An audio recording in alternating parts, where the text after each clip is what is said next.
Lusikin ba khen dâu đồ vinh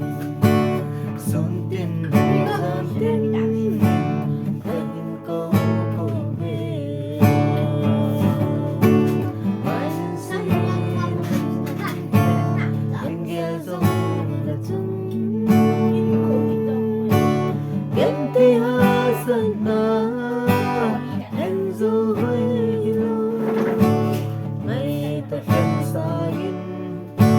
xin kanon za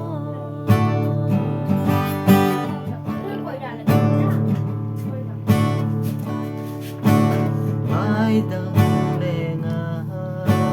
mil thấy đêm hiền gió lệ in pin in mil ta nghe lu thấy lâu lệ lâu già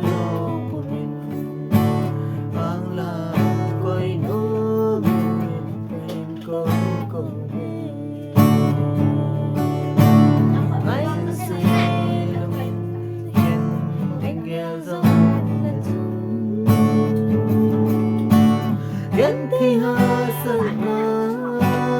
hen du hơi lo ngay tới hiện sang u xin kanon za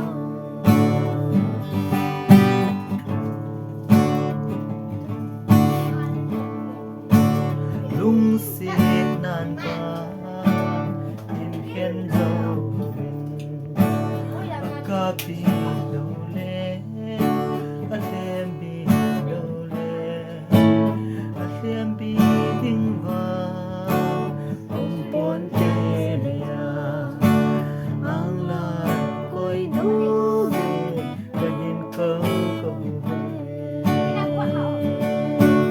anh sẽ luyện em gel zum la chung yen te asana yen zo hơi lo ngay tới hiện sa